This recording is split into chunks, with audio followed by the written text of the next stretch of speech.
I woke up believing this would be the proudest day of my life, walking my daughter down the aisle just as I'd promised her mother before she died.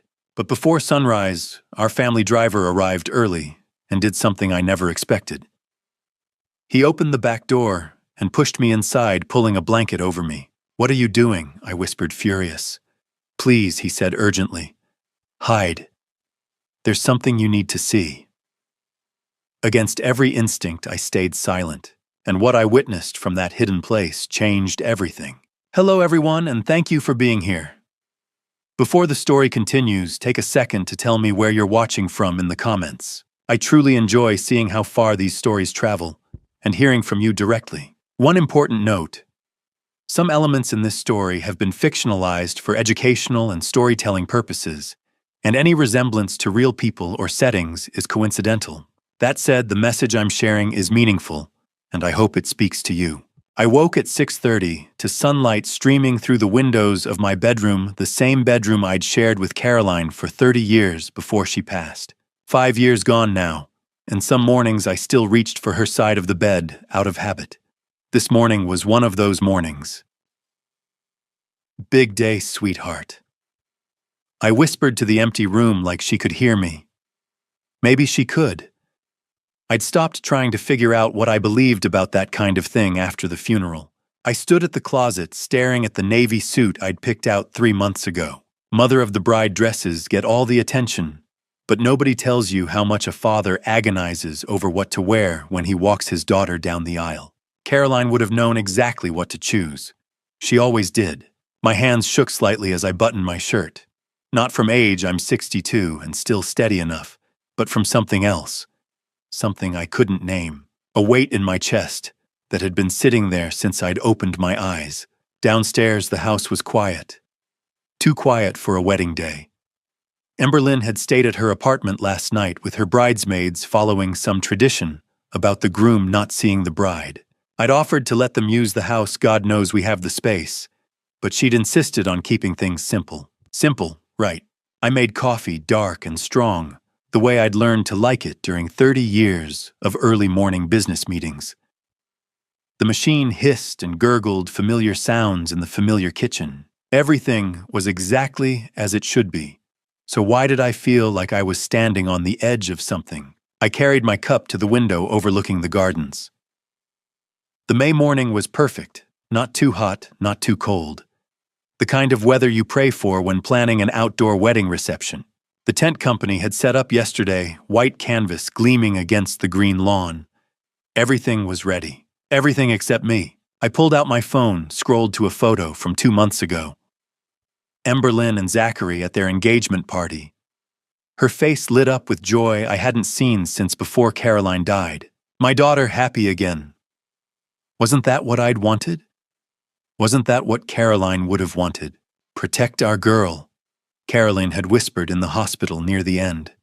Her hand in mine so light it barely felt real. Promise me, Pete, no matter what. I promise, I'd said, and I'd meant it. The sound of tires on gravel pulled me from the memory. I checked my watch, 6:55. Martin wasn't supposed to arrive until 7:30. We'd gone over the schedule a dozen times. He'd drive me to the church at 8, give me time to settle in before the ceremony started at 10. But there was his black sedan rolling up the drive 15 minutes early. I set down my coffee and headed for the door. Martin had been with our family for 20 years, since before Emberlyn was born. He'd driven Caroline to the hospital the night she had our daughter. He'd driven me to that same hospital the night Caroline didn't come home. If there was anyone in this world I trusted, besides my own flesh and blood, it was Martin Fuller. He was out of the car before I reached the front steps. The morning sun caught the silver at his temples. When had he gotten so gray? And I saw something in his face that stopped me cold. Fear. Not the nervous kind, the real kind. The kind that makes a man's jaw tight and his hands clench into fists. "Martin," I called. "Everything okay?" He crossed the distance between us in quick strides, glancing over his shoulder like he expected someone to be watching. When he reached me, he kept his voice low. Mr. Caldwell, I need you to trust me." "Of course I trust you. What's going on?" "Not here." His eyes darted to the windows, the driveway, the trees beyond. "Get in the car. Please." Something in his tone made my stomach drop. "Martin, you're scaring me." "Good," he said quietly. "You should be scared, but not of me. Never of me." He'd driven my wife to the hospital when she was dying. He'd held my shoulder at the funeral when I couldn't stand on my own. This man had been a part of my family for 2 decades, and I'd never seen him look like this. "What's this about?" I asked. "Is it Emberlyn? Is she hurt?" "Kaidiam diam." "She's not hurt. Not yet." Martin opened the back door of the sedan. "But she's about to make the worst mistake of her life, and you're the only one who can stop her. Get in the car, Mr. Caldwell. We don't have much time." My mind raced through possibilities, each worse than the last. An accident, a threat, something wrong with the wedding. But Martin's eyes weren't frantic. They were determined. Whatever this was, he'd planned for it. I climbed into the back seat. The leather was cool. The car smelled faintly of the lavender air freshener Martin always kept hanging from the rearview mirror. Normal. Everything was normal, except for the fact that I was sitting in my wedding suit in the back of a car at 7 in the morning, with no idea why. Martin reached past me and grabbed a dark blanket from the seat. The same blanket he kept for winter emergencies. "Lie down," he said. "Cover yourself completely. You can't be seen." "What, Martin, this is Mr. Caldwell." He looked me dead in the eye. 20 years ago, I made a promise to Miss Caroline. I promised I'd look after you and Emberlyn no matter what. I've kept that promise every single day. I'm keeping it now. Please, lie down. Caroline's name hit me like a physical blow. Martin never invoked her name lightly. Never. I thought about my daughter somewhere across town in her wedding dress, about to marry a man named Zachary Palmer. A man I barely knew, if I was honest with myself. A man who'd swept into Emberlyn's life 18 months ago and made her smile again after years of grief. A man Martin apparently didn't trust. I lay down across the back seat, my suit jacket bunching awkwardly beneath me. Martin draped the blanket over me, heavy and dark, blocking out the morning light. "Whatever you see, whatever you hear," Martin said quietly, "don't make a sound. Not until I tell you it's safe. Understand?" "I understand," I whispered, though I didn't. I didn't understand any of this. The door closed softly. A moment later, the driver's door opened and Martin slid behind the wheel. The engine purred to life. "Where are we going?" I asked from beneath the blanket. "To show you the truth about Zachary Palmer," Martin said. "And then you're going to help me save your daughter." The world went dark under that blanket, but every sound became sharp, clear, dangerous. I'd been lying there maybe 10 minutes long enough for my back to start aching against the leather seat, long enough to wonder if Martin had lost his mind when the car slowed and pulled to a stop. I heard the crunch of gravel under tires, then silence. My heart hammered against my ribs. Where were we? The front passenger door opened with a soft click. Someone slid into the seat, and I caught a whiff of expensive cologne. Not Martin's usual subtle aftershave, but something bolder, younger. "Morning, Martin." The voice was smooth, confident. "Zachary Palmer, my future son-in-law." "Good morning, Mr. Palmer." Martin's reply was perfectly neutral, professional. No hint of whatever fear I'd seen in his face 20 minutes ago. Beautiful day for a wedding, isn't it?" Zachary settled into his seat. I heard the rustle of fabric, his tuxedo probably. "I still can't believe this is really happening." "Big day indeed, sir." The car began to move again. I focused on keeping my breathing slow and quiet. Under the heavy blanket, the air was getting warm, stuffy. I wanted to shift position, but didn't dare. Zachary's phone buzzed. "That'll be my bride," he said, and I heard the smile in his voice. "Hey, beautiful." Even through the blanket, through the sound of the engine, I could hear the change in his tone. Soft. Warm. The voice of a man in love. "Yeah, no, I'm not nervous." "Well, maybe a little." He laughed. You're going to take my breath away, aren't you? You always do. I felt my chest tighten. That was my daughter on the other end of that call. My Emberlyn probably standing in front of a mirror in her wedding dress, glowing with happiness. I love you too, Zachary said. See you at the altar, Sunshine. Sunshine. He called her Sunshine. The call ended. For a moment there was only the hum of the engine and the muffled sound of traffic outside. I allowed myself to relax slightly. Maybe Martin was wrong. Maybe this was all some misunderstanding. The man I'd just heard sounded genuinely devoted to my daughter. Then Zachary's phone rang again. Jesus, he muttered. His whole tone shifted, the warmth gone, replaced by something cold and clipped. He answered. I told you not to call this number. I went rigid under the blanket. No, I can't talk right now. I'm in the car. With the driver. A pause. I could hear a tinny voice on the other end, words too faint to make out, but the urgency was clear. I said we'd handle it. Everything is on track. The voice on the phone got louder, more insistent. Look. Zachary's voice dropped lower, harder. 3 months, not before. We agreed on the timeline. Don't call me again until... He stopped abruptly, then finished in a harsh whisper. Until it's done. He ended the call with more force than necessary. The silence that followed felt thick enough to choke on. Everything all right, Mr. Palmer? Martin asked, his voice still perfectly even. Oh, fine. Just some business that won't wait. Zachary's attempt at a casual laugh fell flat. You know how it is. People think just because it's your wedding day, the whole world stops. Indeed, sir. But I heard something in Zachary's breathing, quick, shallow, stressed. 3 months. Not before, until it's done. What did that mean? What was supposed to happen in 3 months?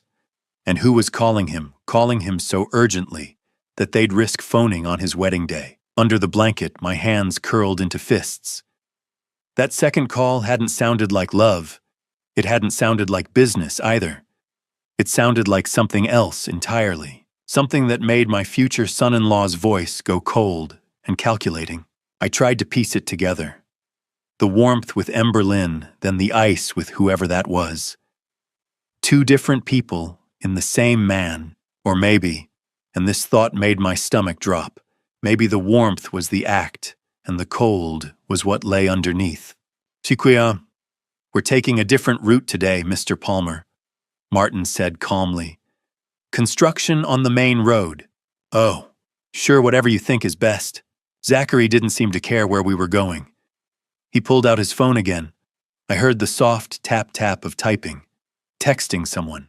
More business that couldn't wait. Or was he texting whoever had just called? I lay there in the darkness, breathing as quietly as I could, listening to every shift of fabric, every tap of his phone, every change in the engine's pitch as Martin navigated through traffic.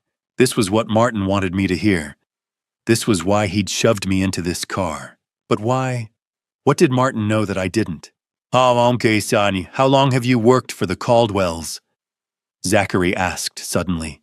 20 years this September, sir. That's a long time. You must be close to the family. I consider it an honor to serve them. Something in Martin's phrasing made me think of that promise he'd mentioned. The promise he'd made to Caroline.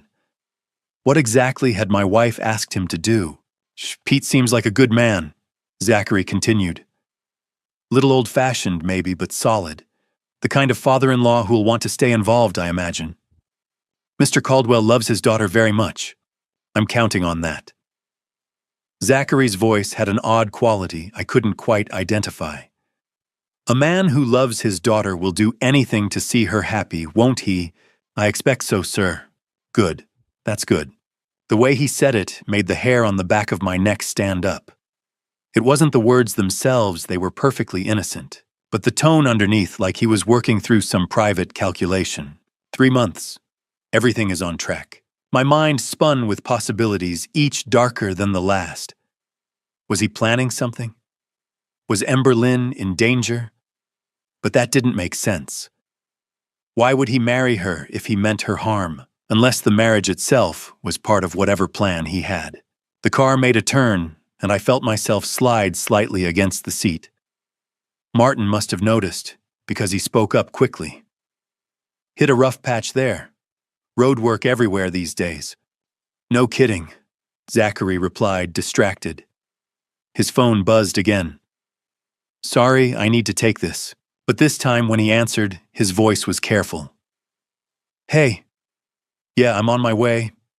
No, we're good. I'll call you later, okay? Yeah. Later. He ended the call fast. Too fast. Like he didn't want anyone Martin to hear too much. The pieces weren't fitting together yet, but I knew I was hearing something important. Something that explained the fear in Martin's eyes this morning. In the darkness under that blanket, with nothing to go on but sounds and fragments of conversation, I felt dread pooling in my gut like cold water. 3 months, not before, until it's done. What was going to happen in 3 months? And what did it have to do with my daughter's wedding day? I didn't have answers yet, but I knew with a certainty that made my chest ache that Martin was right to be afraid. 3 months on track for what my stomach twisted with a dread I couldn't name yet. 20 minutes into what should have been a straight shot to St. Benedict's Cathedral. Martin turned south. I felt it, before I understood it, the pull of gravity as the sedan banked left, the shift in momentum telling me we were heading away from downtown. Beneath the blanket, I had only sensation to guide me, the engine's hum, the rhythm of stops and starts, sunlight warming the fabric against my face. This turn felt wrong. My internal compass screamed at me. St. Benedict's was north and east, a straight 15-minute drive through oak-lined streets.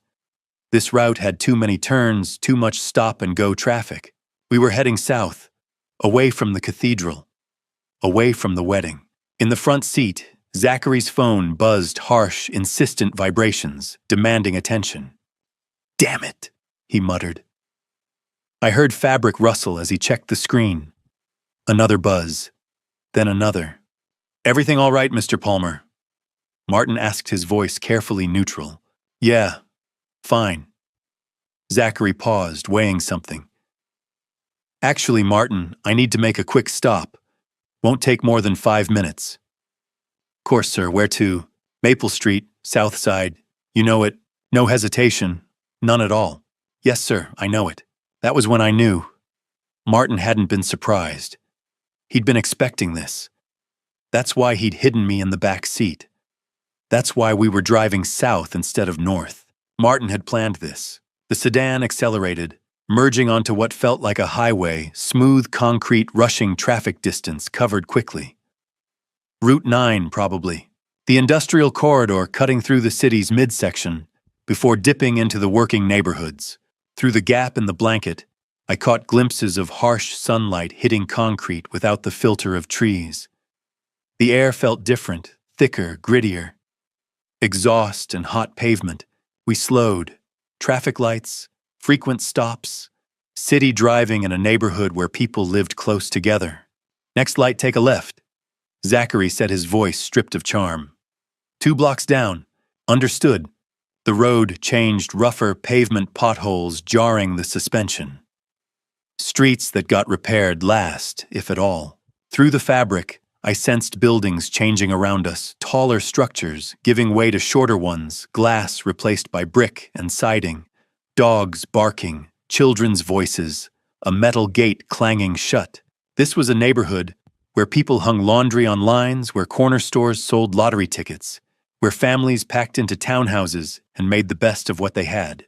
The middle ground, where most people lived, a world Zachary Palmer had never mentioned. Here, he said. The one with the blue trim. Tires crunched over gravel. The engine idled to a low rumble. Zachary's door opened. Just give me a few minutes. Of course, sir. His footsteps faded quick strides across uneven pavement. A gate creaked. Then silence. Mr. Caldwell. Martin's whisper was urgent. Look now. But stay down. I shifted the blanket just enough to see through the gap between the seats. We were parked before a narrow townhouse. 2 stories. Blue-gray siding faded to weathered denim. A small porch with rusted railing. The yard was overgrown grass, bordered by a leaning chain-link fence. At the end of a cracked walkway stood a mailbox, nothing special, just standard metal, bolted to a wooden post that tilted left. Peeling paint. Worn edges. But the letters stenciled across its side were clear. The Palmer family. I stared, my brain stuttering over the words. Palmer. Zachary's name. The man marrying my daughter in less than 3 hours. The man who'd told us his parents were dead. No siblings, nobody to invite except college friends. The man who'd said he was alone in the world, that Emberlyn and I would be his whole family. So why was there a mailbox with his name on a working-class townhouse? Present tense. The Palmer family. As if people named Palmer still lived here, still received mail here, still called this home. Zachary walked up the cracked steps. He didn't knock. His hand went straight to the doorknob, twisted it, pushed the door open like he'd done it 1,000 times. Like he belonged there. The door swung inward, revealing only shadow, and Zachary stepped inside. It closed behind him with a soft click. I stared at that closed door, heart pounding. Palmer. The Palmer family. This wasn't the story he'd told us over dinner at our estate, or during the engagement party, or in any conversation over the past 2 years. This was something hidden. Something he'd kept locked away from Emberlyn and me. My hands curled into fists beneath the blanket. Palmer. That was his name. But why did he have a mailbox here? Why did he walk into this house like he owned it? And why on the morning of his wedding to my daughter did he need to stop here at all? Martin opened my door and leaned in close, his voice barely a breath in the cool morning air. Mr. Caldwell, you need to see this with your own eyes. Stay low. Watch the side entrance. I didn't argue. Whatever Martin had brought me here to witness, whatever truth hid behind that faded blue door with Zachary Palmer's name on the mailbox, I needed to see it. For Emberlyn.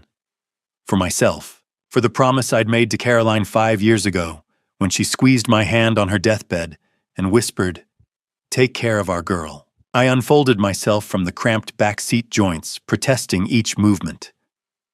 62 years old, crouching behind a sedan like a private investigator in a bad crime novel. But this wasn't fiction. This was my daughter's future unraveling in real time. Martin positioned himself between me and the house, blocking the view from the front windows. I stayed low, using the car as cover eyes fixed on the narrow alley beside the townhouse. The side entrance Martin mentioned, a weathered door with peeling white paint half hidden by an overgrown hedge.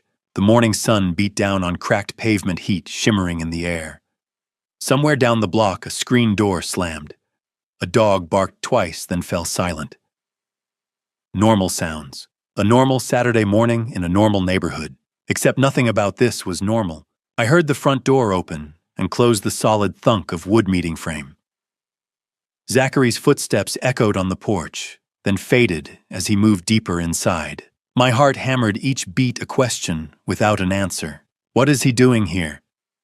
Who lives here? Why today? Minutes dragged by. 2, 3, 4. Each second stretched unbearably long. Then the side door opened. A woman stepped out first. Early 30s. Dark hair pulled into a messy ponytail. Jeans and a faded gray t-shirt worn thin by too many washes. She looked exhausted, the kind of tired that comes from sleepless nights and unpaid bills.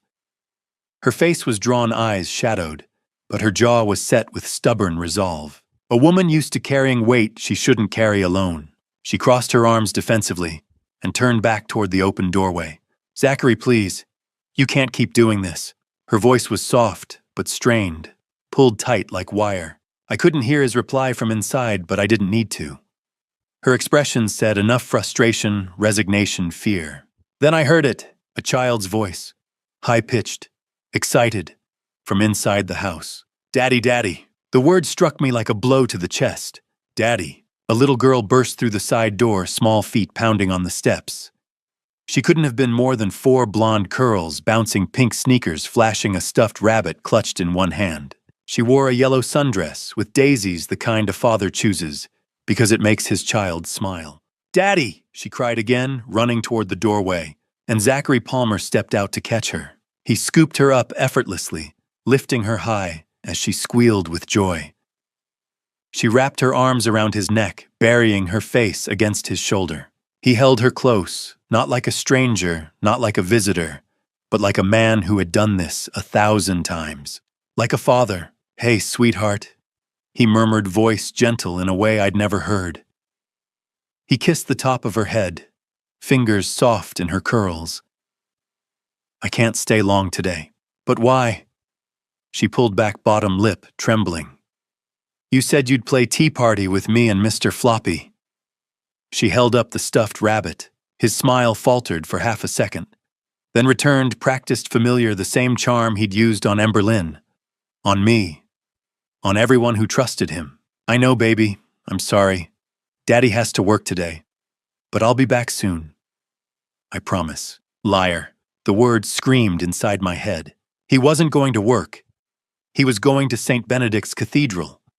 He was going to stand at the altar in a tailored tuxedo and vow himself to my daughter. Promise her forever, while this child waited at home for a father building a second life. The woman, his wife, she had to be stepped closer, arms still crossed. "Zach, we need to talk about." "Not now, Marley." His voice sharpened, warmth draining instantly. He set the child down, gently ruffling her hair. "Mia, go inside and finish breakfast. Mommy and I need a minute." "Mia."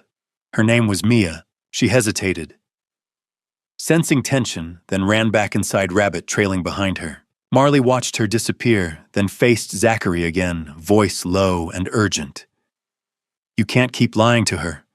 She asks about you every day. She doesn't understand why you're gone." "I'm handling it. Handling it." Her voice cracked. "You're getting married today. To someone else. How is that handling anything?" My breath caught. She knew. About Emberlyn, about the wedding, everything. Zachary glanced around, scanning the street, fear flickering. His eyes passed Martin's sedan past me without stopping. I stayed frozen, heart pounding. "I told you the plan," he said coldly. 1 year. With the Caldwell money, I pay off Greco. Then we're free. Mia gets the medical care she needs. We start over. "And what about her?" Marley whispered. "What about Emberlyn? You'll ruin her life. She'll get over it. Rich people always do." I wanted to move, to stand, to confront him, demand answers, drag him away and make him explain how he could lie to my daughter's face. But I couldn't move. I could only listen as my nightmare confirmed itself. Zachary pulled Marley close, voice soft, almost tender. "I'm doing this for us. For Mia. Trust me." She pulled away, eyes shining. "I stopped trusting you a long time ago." He flinched, then walked toward the front without another word. Marley stood there, shoulders sagging, then went inside, closing the door quietly. I stayed crouched behind the car, mind spinning. Zachary Palmer had a wife. He had a daughter. And in less than 3 hours, he was going to marry Emberlyn. I should have confronted him right then and there. Every instinct I had was screaming at me to stand up, to walk across that cracked pavement, to grab Zachary Palmer by his collar and demand the truth in front of his wife and his daughter and God himself. But Martin's hand landed on my shoulder, firm, steady, anchoring me in place. "Wait," he whispered, his voice barely audible over the pounding of my heart. "There's more. More. What more could there possibly be?" The man was married. He had a child. He was about to commit bigamy in front of 200 wedding guests and a priest who believed every word of the vows Zachary would speak. But Martin's grip didn't loosen, and something in his tone told me he was right. Whatever I'd seen so far was only part of the picture, so I stayed low, crouched behind the sedan, like a man half my age, my knees aching and my hands balled into fists. Across the narrow yard, Mia's bright voice called out from inside the house. "Mommy, can I have more juice?" Marley glanced back through the open side door, her expression softening for just a moment. "In a minute, sweetheart. Go play with your toys for now, okay?" "Okay." The sound of small feet pattering away, a door closing somewhere deep in the house. Then Marley turned back to Zachary and the softness vanished. Her arms crossed over her chest again. That defensive posture I'd seen before, like she was trying to hold herself together by sheer force of will. "You're really going through with this?" Her voice was quiet, but there was an edge to it, something raw and desperate. Zachary didn't look at her. He was staring out at the street, his jaw tight, his hands shoved deep into his pockets. When he finally spoke, his voice was flat. Cold. We don't have a choice. There's always a choice. Not when Greco's involved. He turned to face her then, and even from where I crouched, I could see the tension in his shoulders, the hard set of his mouth. He gave us until the end of the year, Marley. That's it. If I don't pay him back by then. He didn't finish the sentence. He didn't need to. Marley's face went pale. I know. But this Zach, she's a person. Emberlyn is a real person with real feelings. Her father seems like a decent man. This feels wrong. It feels evil. Their decency doesn't save Mia. Zachary's voice turned sharp, cutting through her protest like a blade. Their money does. The words hit me like a punch to the gut. My money. My family's money. That's what this was about. That's what Emberlyn was to him, a bank account with a pretty face and a trusting heart. Marley shook her head, her eyes glistening. And after, when she finds out, she won't. Zach, she won't. His tone left no room for argument. Once I'm her legal husband, I'll have access to everything. Joint accounts, family trusts. The Caldwell portfolio is worth over $200 million, Marley. All I need is 1 year. 1 year to get what we need, pay off Greco, and disappear. She'll never even know what happened. 1 year. The timeline clicked into place in my mind, like puzzle pieces I'd been too blind to see before. The rushed engagement Zachary had proposed after only 6 months of dating. The quick wedding he'd insisted they get married this spring, instead of waiting for fall like Emberlyn had wanted. The way he'd charmed his way into every family dinner, every business meeting, every corner of our lives with that easy smile and those smooth words. He'd been planning this from the start. What if she files for divorce? Marley's voice was barely a whisper now. What if she goes to the police? Zachary let out a harsh laugh. Rich people don't go to the police. They go to their lawyers. And by the time her lawyers figure out what happened, we'll be long gone. New names, new city, new life. And Mia gets the medical care she needs, the surgeries, the specialists, everything she couldn't get while we're drowning in Greco's debt. His voice softened just slightly. That's what matters. Not some spoiled hotel heiress who'll cry into her champagne for a few months, and then move on to the next guy her daddy approves of. I wanted to scream, to stand up and tell him that Emberlyn wasn't spoiled, that she'd worked her entire life to earn her place in the company, that she'd mourned her mother with a grief that had nearly broken her, that she deserved so much better than this lying, calculating predator who saw her as nothing more than a means to an end. But Martin's hand was still on my shoulder, and his grip tightened as if he could sense my rage building. Wait, he breathed. Just wait. Marley wrapped her arms around herself, her shoulders hunching forward. I can't keep doing this, Zach. I can't keep lying to Mia. She asks about you every day. She doesn't understand why you're gone so much. It'll be over soon. Will it? Her voice cracked. Or will you just find another scheme, another woman to use? When does it end? Zachary's expression hardened. It ends when we're free of Greco. That's when it ends. He pulled out his phone, glanced at the screen, and cursed under his breath. I have to go. The wedding starts in less than 3 hours. Why, I'll call you tonight. He turned toward the front of the house without looking back. Keep Mia inside. I don't want her seeing me leave. She already knows you're here. Then distract her. His footsteps echoed on the wooden porch steps, then faded as he rounded the corner toward the street. Marley stood there for a long moment, her face buried in her hands.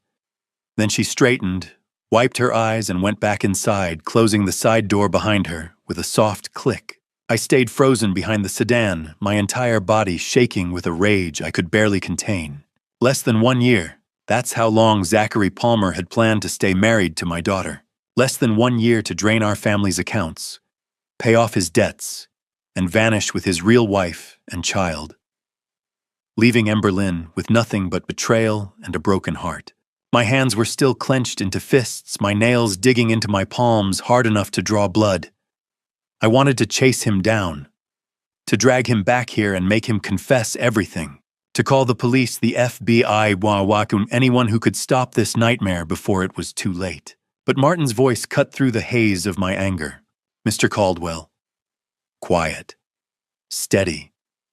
There's more you need to know. Get back in the car. I turned to look at him, my vision blurring with fury. More. What else could there possibly be? Martin's face was grim. The worst part, after Zachary finished speaking with Marley and headed back toward the street, Martin moved fast. Mr. Palmer, he called, stepping around the sedan with practiced ease. I'm sorry, sir, but there's an issue with the car. The engine's making a strange noise. I don't want to risk breaking down on the way to the cathedral. Zachary stopped short, irritation flashing across his face. Today? Are you serious? I apologize, sir. It just started. Martin gestured toward the hood. With the wedding in less than 2 hours, I don't want to take any chances. Why don't you call a rideshare? I'll get this checked out and meet you at St. Benedict's. Zachary pulled out his phone, jaw tight. Fine.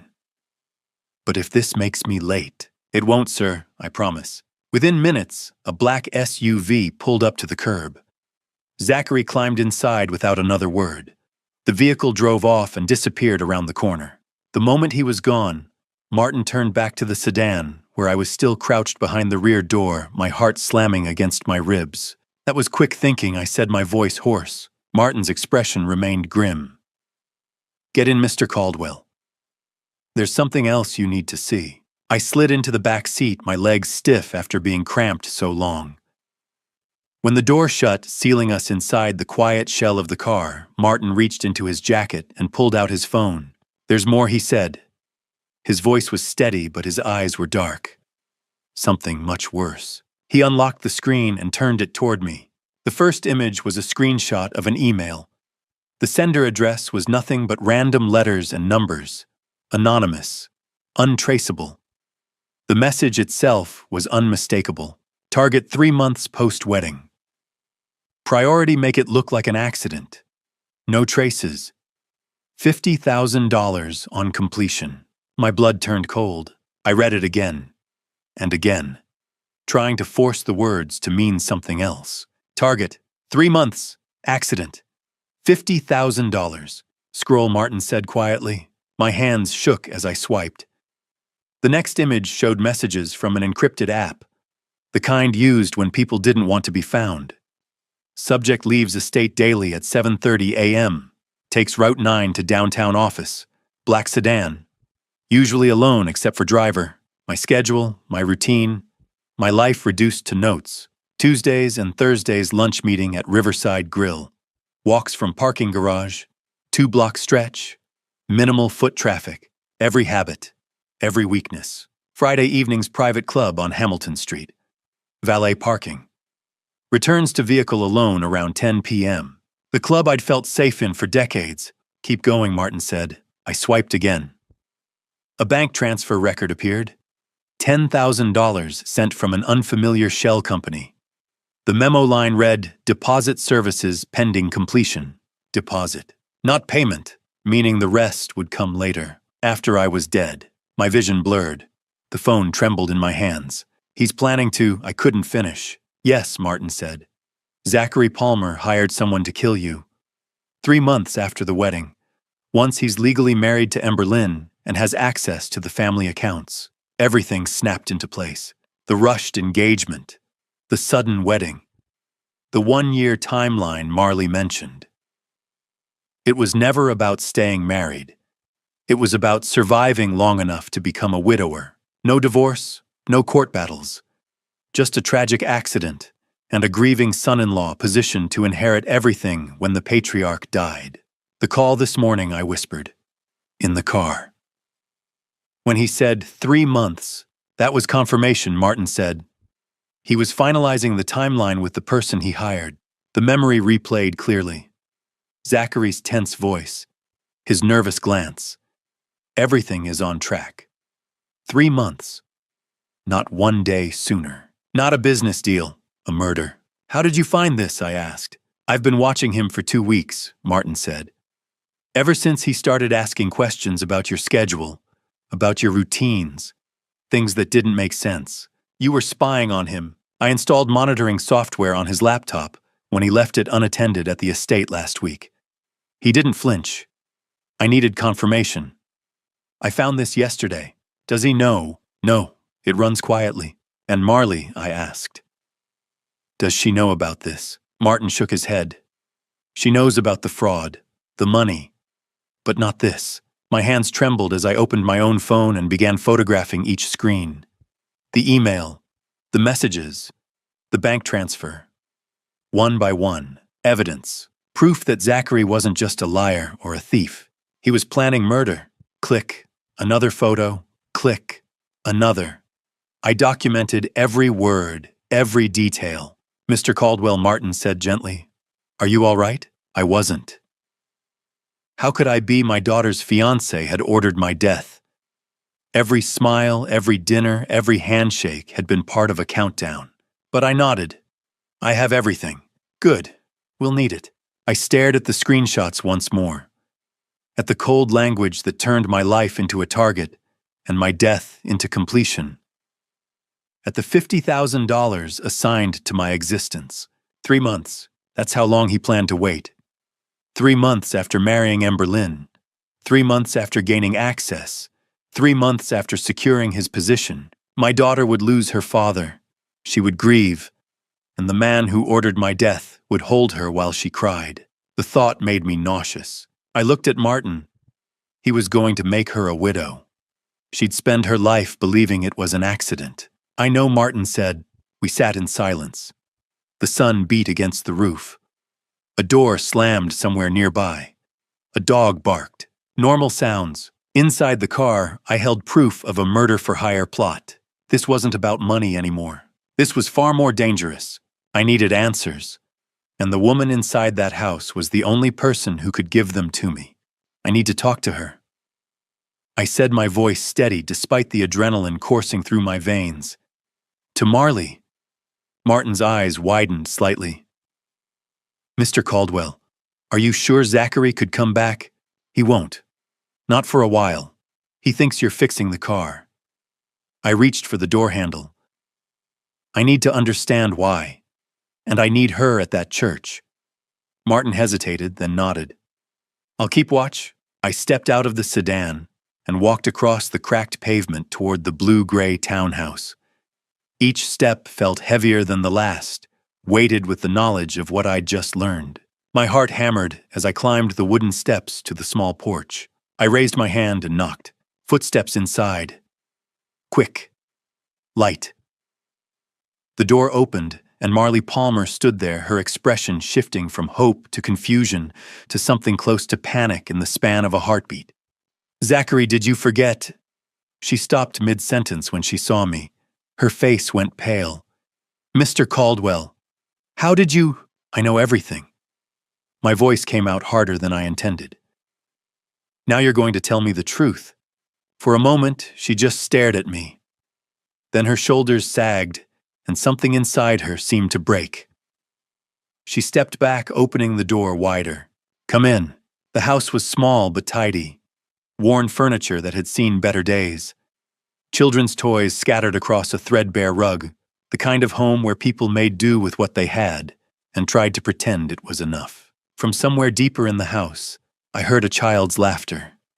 Mia, playing with her toys, oblivious to the nightmare her father had created. Marley closed the door behind me and leaned against it, her arms wrapped around herself like she was trying to hold herself together. How much do you know?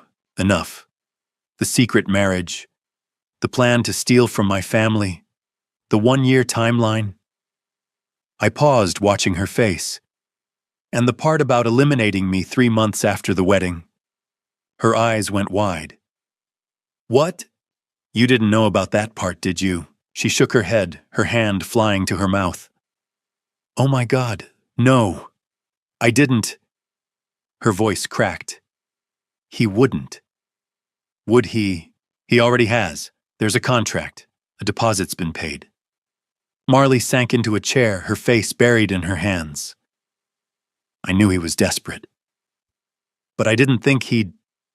She looked up at me, tears streaming down her face. I'm so sorry. I'm so sorry. Tell me why, I said. Tell me all of it.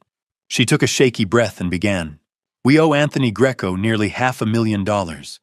Zachary made bad investments, got in over his head with some startup that crashed.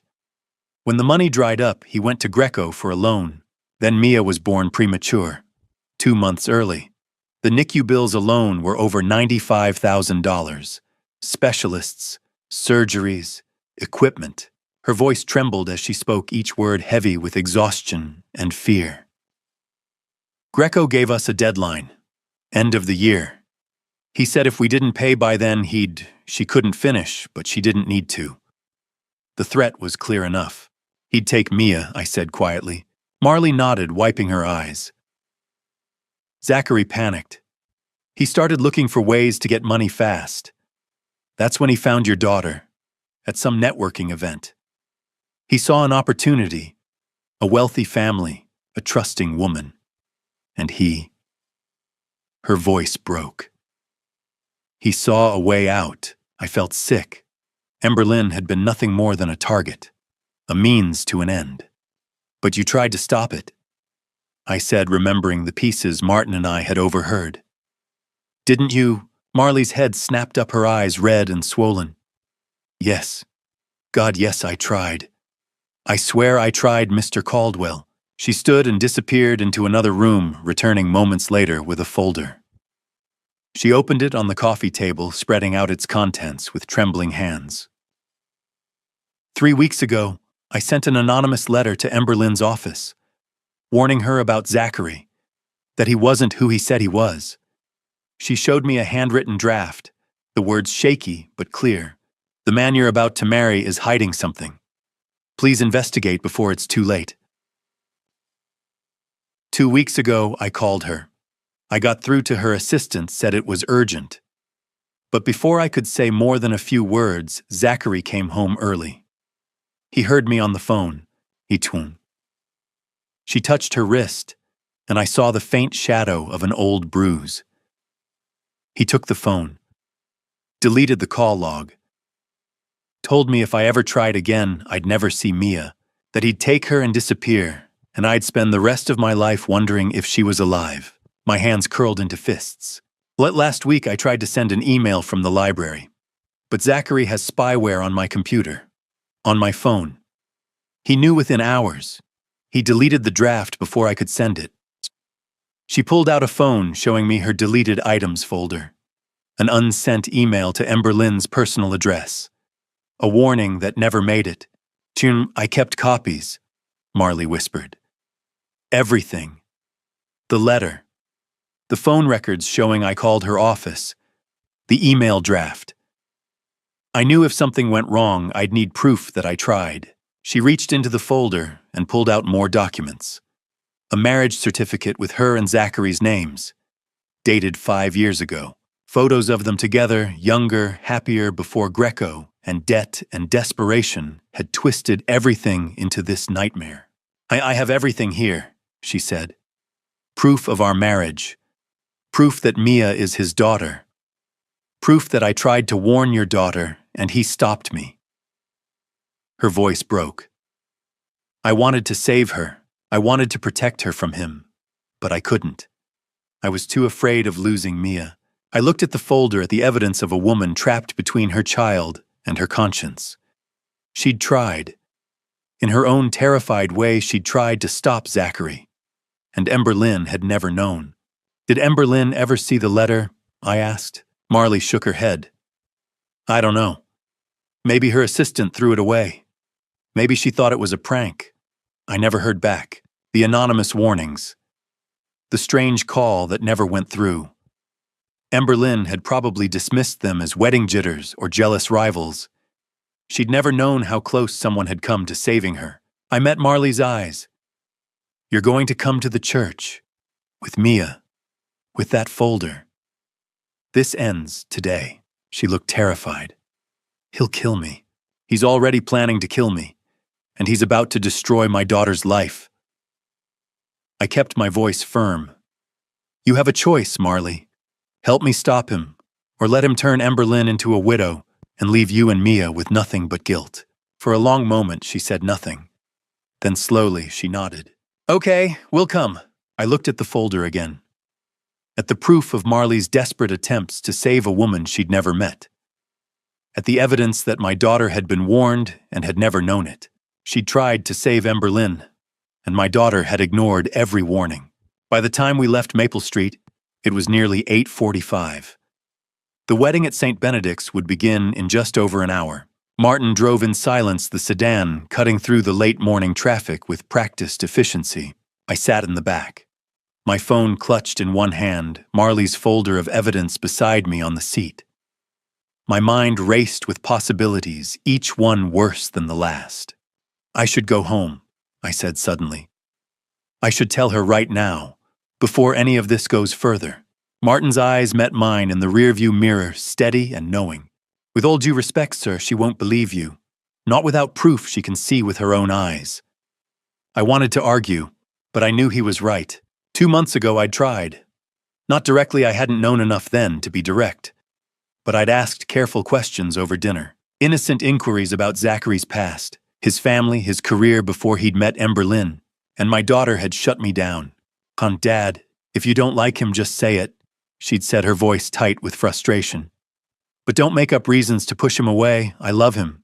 And I thought you'd be happy for me. I'd backed off, apologized, told her I just wanted to make sure she was making the right choice, that I trusted her judgment. But the truth was, I'd been afraid. Afraid of the distance that had already started to grow between us since Caroline died. Afraid that if I pushed too hard, I'd lose Emberlyn completely. So I'd stayed silent. And Zachary had used that silence to burrow deeper into our lives. I should have done a background check. I said the words bitter on my tongue. Why didn't I do that? Because Miss Emberlyn asked you to trust her choice, Martin said quietly. And you respected that. I respected it right into a trap. You were being a good father, sir. Zachary Palmer is a professional liar. He's fooled everyone. I looked out the window at the familiar streets of our neighborhood, the tree-lined avenues, the manicured lawns, the world where people like Zachary Palmer weren't supposed to exist. You suspected something, I said. Didn't you? Martin hesitated, then nodded. 2 weeks ago, I started noticing inconsistencies. Small things. The way he asked questions about your routine. His interest in the family's financial structure. So I took it upon myself to investigate. Without telling me, I needed to be certain before I brought it to you, sir. I've been with your family for 20 years. I wasn't about to accuse your daughter's fiancé without solid proof. 20 years. Martin had been there when Emberlyn was 10, when Caroline was diagnosed, when we'd buried her 5 years ago, and Emberlyn had clung to my arm at the funeral, both of us trying not to fall apart. He'd earned the right to protect us. Even from threats I'd been too blind to see. She won't believe me if I tell her alone, I said more to myself than to Martin. She'll think I'm jealous, or controlling, or trying to ruin her happiness. Yes, sir. But if she sees it herself, Marley, Mia, the marriage certificate, all of it in front of everyone at the church, she'll have no choice but to accept the truth. The plan crystallized in my mind. Brutal. Public.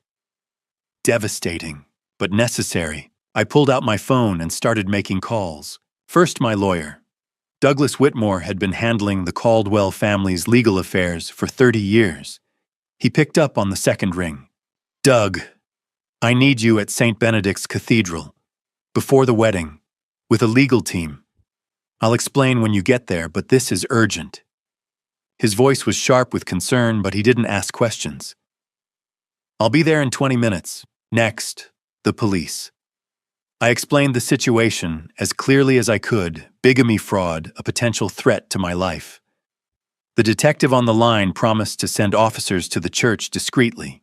We'll coordinate with you, Mr. Caldwell, but we'll need solid evidence. You'll have it. Finally, I called Marley. She answered on the first ring, her voice shaky. Mr. Caldwell, you and Mia need to come to the church. Use the back entrance on Hamilton Street. 9:45. I'll have someone waiting to bring you inside. I'm scared. I know. But this is the only way to protect your daughter. And mine. She was quiet for a long moment. Then, we'll be there. I ended the call and leaned back against the seat, closing my eyes. A memory surfaced unbidden and sharp. Caroline. 5 years ago. Lying in a hospital bed, her face pale, her hand so small and fragile in mine. The cancer had taken so much from her already. Her strength, her energy, her certainty about the future. But not her fierceness. Not when it came to Ember Lynn. Pete, she'd whispered, her voice hoarse. Promise me something. Anything. No, protect our girl. Even when she doesn't understand. Especially when she doesn't understand. I'd squeezed her hand, fighting back tears. I promise. Sometimes love means breaking their heart to save their life. I hadn't understood then. Not really. But I understood now. I was about to walk into St. Benedict's Cathedral and destroy the happiest day of my daughter's life. I was about to humiliate her in front of 200 guests, reveal that the man she loved was a fraud, and shatter every dream she'd built over the past 2 years. And she would hate me for it, at least for a while. But she would be alive, safe, free from Zachary Palmer and his plans to use her and discard her and eventually leave her a widow. Martin pulled the sedan into our estate's driveway.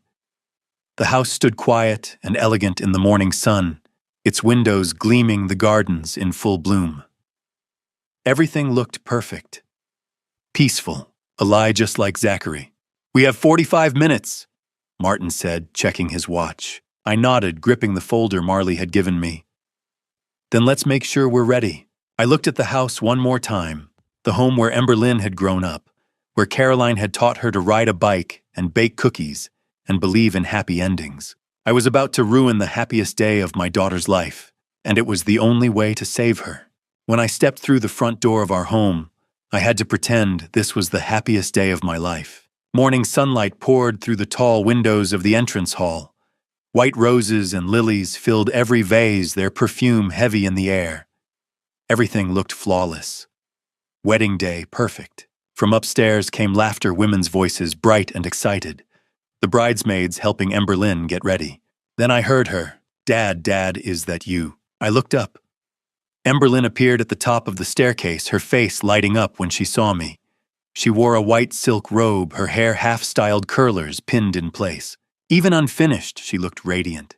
Where have you been? She asked, as she hurried down bare feet, soft against the carpet. I was worried. You left so early. And Martin mentioned something about the car. I forced a smile. The smile a father wears on his daughter's wedding day. Just needed some fresh air, sweetheart. Big day. She reached the bottom and wrapped her arms around me, burying her face in my shoulder. I held her tighter than necessary, memorizing the feel of her knowing what I was about to do. I'm so nervous, she whispered. But I'm happy, Dad. I really am. Zachary is... He's everything I hoped for. The words cut deep. I closed my eyes and kissed the top of her head, breathing in her shampoo.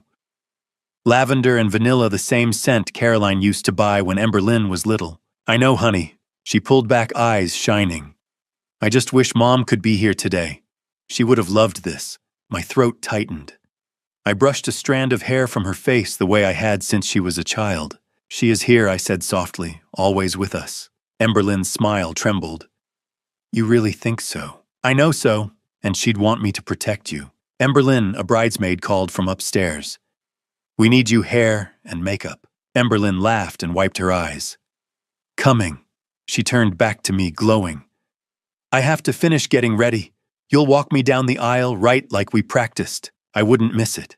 She hugged me again, quick and fierce. I love you, Dad. I love you too, I said. More than you know. She kissed my cheek and ran upstairs, the white silk robe fluttering behind her.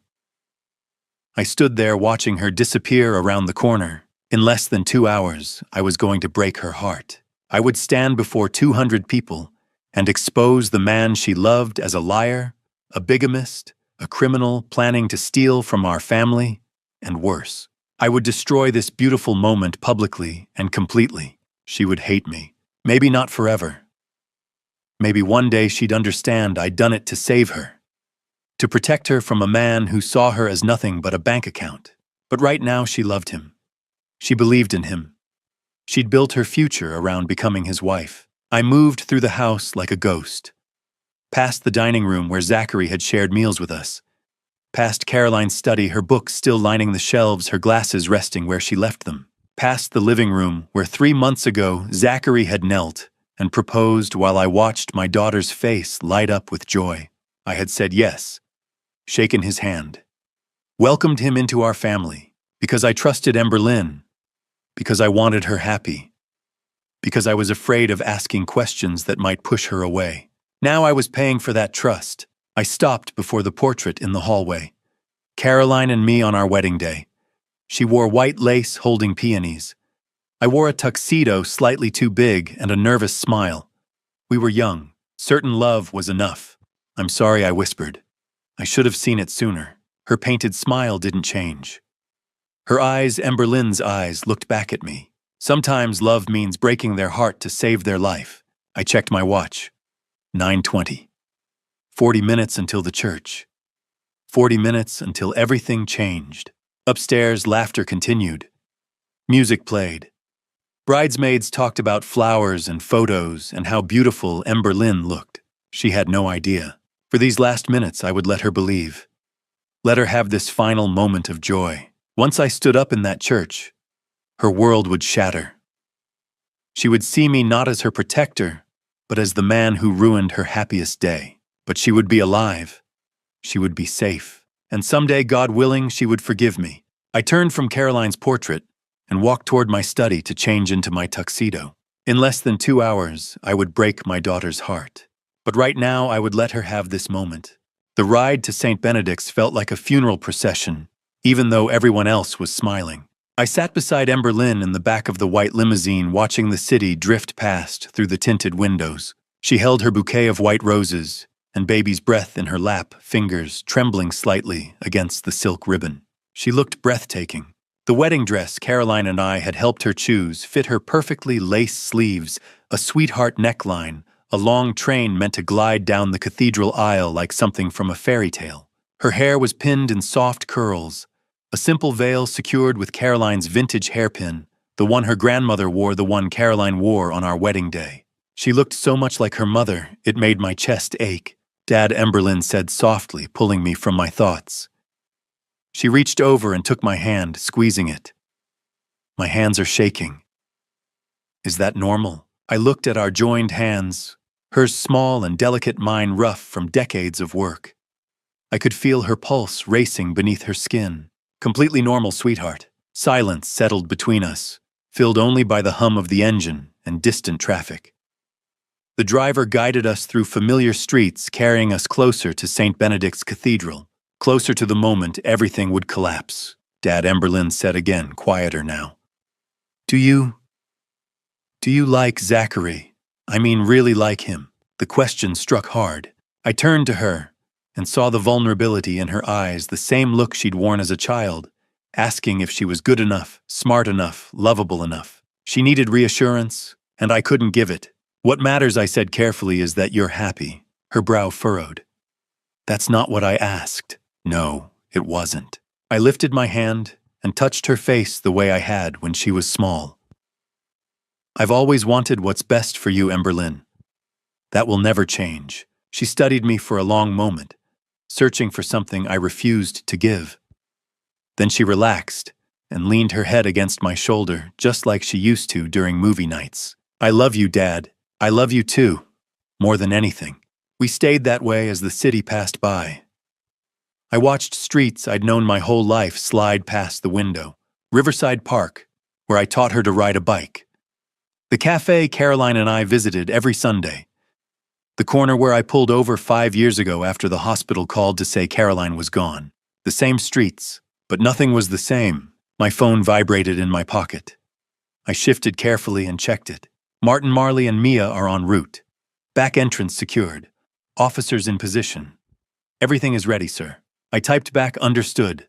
Work, Emberlyn asked. Martin confirming timing. She nodded, trusting, and rested her head against me again. Ahead, the spire of St. Benedict's rose into view, its stone facade catching the late morning sun. The same cathedral where Caroline and I were married 35 years ago. I remembered standing at the altar, hands shaking, breath stolen, when I saw her walking toward me in white lace. We'd promised forever, and we meant it. We built a life, raised a daughter, loved each other through everything, until cancer ended it. Now Emberlyn was about to stand at that altar with a man who planned to betray her. Not if I could stop it. The limousine slowed near the cathedral. Guests gathered on the steps. Photographers adjusted lenses. Curious strangers paused to watch. 200 guests, 200 witnesses, 200 people about to watch a dream shatter. We're here, Emberlyn whispered, sitting up. She smoothed her dress, checked her veil in the mirror tucked into her bouquet. Oh, God. This is really happening. Yes, I said. She turned to me, eyes shining with tears she believed were joy. Thank you. For everything. For raising me. For supporting me. For always protecting me. The words cut deep. I cupped her face, looking into Caroline's eyes, memorizing this moment. I love you, Emberlyn. No matter what happens today. No matter what you think of me after this. I love you more than my own life. She smiled, confused by my intensity, but too happy to question it. I know, Dad. I love you too. The driver opened the door. Sound rushed in, laughter, music, camera shutters. We'd stopped at the side entrance, away from the crowd. Emberlyn gathered her dress, preparing to step out. I watched her for one final second. She believed she was walking toward her happily ever after. I was about to protect her in the worst way possible, in a way that would make her hate me, but she would be alive.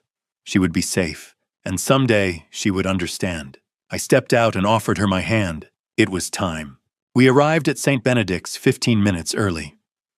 The old stone cathedral stood as it had for more than a century, solid, unmoving, carrying the weight of countless ceremonies within its walls.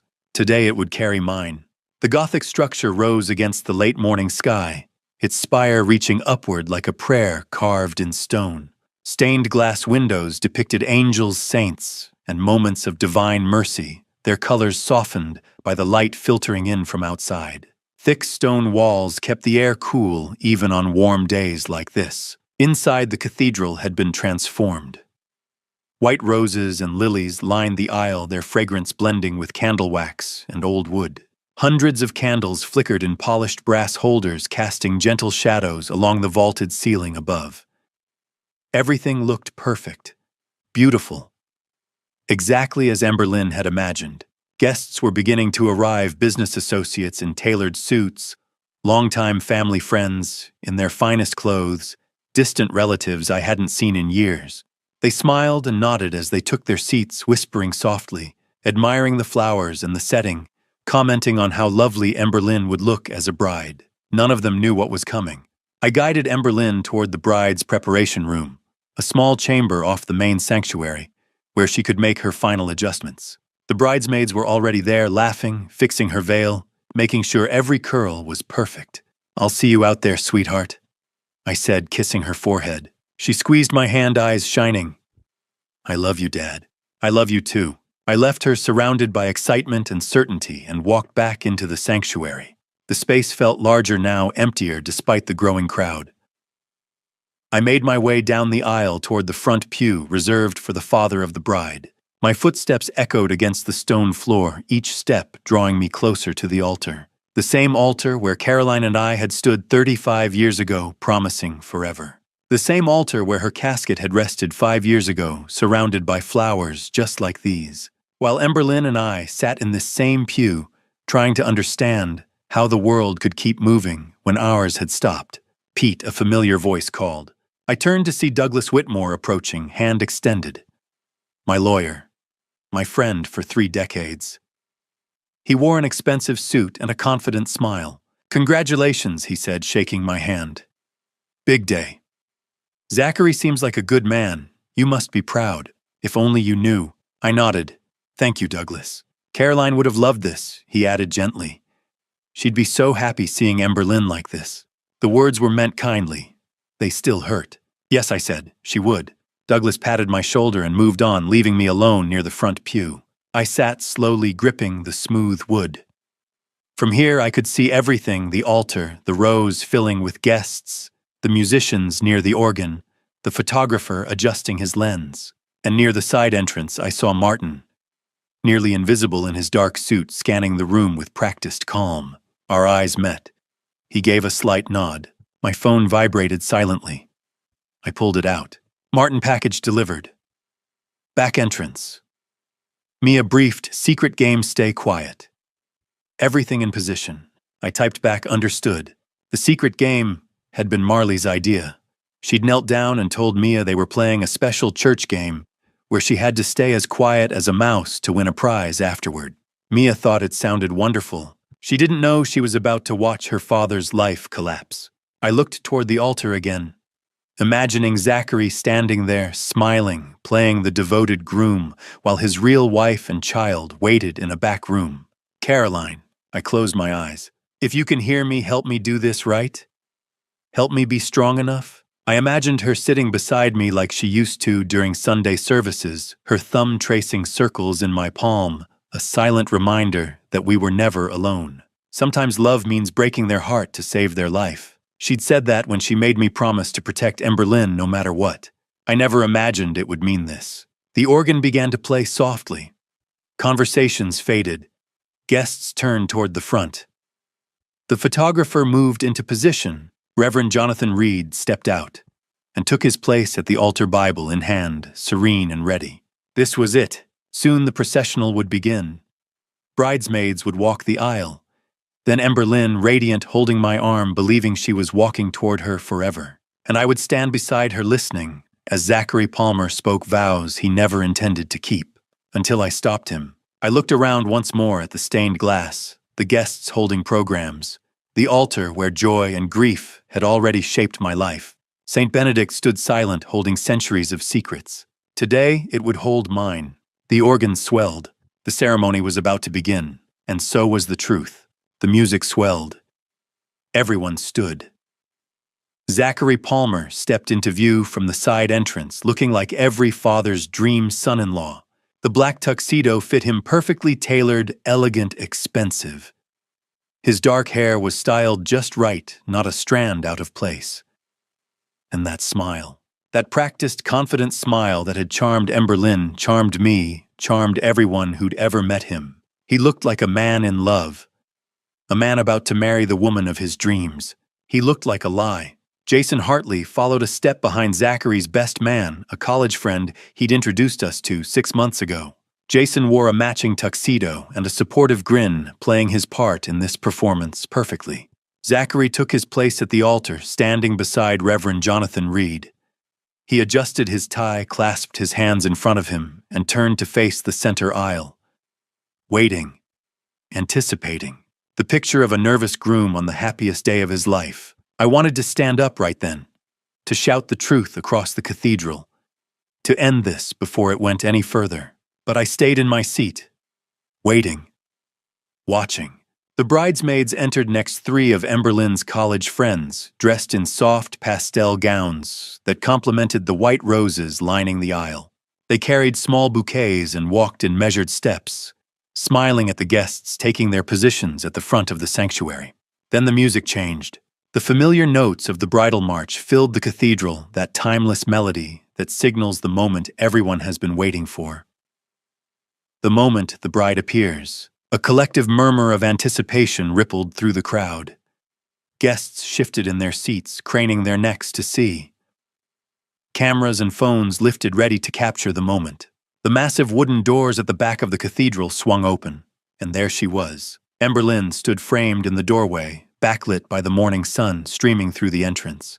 Her wedding dress was everything she'd dreamed of, white lace and silk, elegant and timeless, with a train that would sweep down the aisle behind her like something from a fairy tale. Her veil cascaded down her back, held in place by Carolyn's vintage hairpin, The same one her mother had worn, the same one her grandmother had worn before that.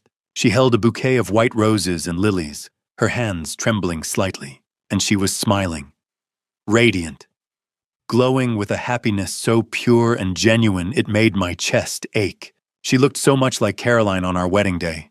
So beautiful, so full of hope and certainty and love. I stood and moved toward her, offering my arm. Our eyes met, and for just a second, I saw the little girl who used to hold my hand crossing the street, who used to climb into my lap when she had bad dreams, who used to believe her daddy could fix anything. Ready, Dad. She whispered, her voice shaking with emotion. My throat tightened. I couldn't speak, couldn't trust my voice. So I just nodded and forced a smile. Always, I finally managed to say. She tucked her hand into the crook of my elbow, and together we began the long walk down the center aisle. Every step felt like moving through water. Time seemed to slow, each moment stretching out, giving me too much time to think, to notice, to remember. I saw familiar faces as we passed business partners I'd known for decades. Friends who'd watched Emberlyn grow up, distant relatives who'd come from out of state for the wedding. They were all smiling, some wiping away tears, all of them believing they were witnessing something beautiful. Cameras flashed. Phones recorded. Everyone wanted to capture this moment, the father walking his only daughter down the aisle to meet her future husband. None of them knew what I knew. None of them had seen what I'd seen. My eyes found Zachary at the altar. He was watching Emberlyn walk toward him, his expression a perfect mask of love and adoration. His eyes were soft. His smile was gentle. He looked like a man who couldn't believe his luck, who couldn't wait to start his life with the woman he loved. Or maybe it was just a performance. The final act before the curtain fell. This is the last time I'll give her to you, I thought, looking at him. The last time. We reached the altar. Reverend Reed stood waiting, his Bible open, his expression warm and welcoming. Zachary stepped forward, his hand extending toward Emberlyn. The Reverend's voice carried across the cathedral, clear and ceremonial. Who gives this woman to be married to this man? This was the moment. The traditional question. The symbolic gesture of a father entrusting his daughter to her new husband. I looked at Zachary, at his outstretched hand, at the confident smile that didn't quite reach his eyes. Then I looked at Emberlyn, at her radiant face, at the trust and love shining in her eyes as she looked at the man she thought would be her husband. I do, I said, my voice carrying across the silent cathedral, and I'm about to take her back. I placed Emberlyn's hand in Zachary's. His fingers closed around hers gently, carefully, like he was holding something precious, like he was holding something he planned to use and discard. Emberlyn squeezed my hand one last time before letting go. I love you, Dad. I love you too, sweetheart. More than you'll ever know. I stepped back and moved to my seat in the front pew, sitting down slowly.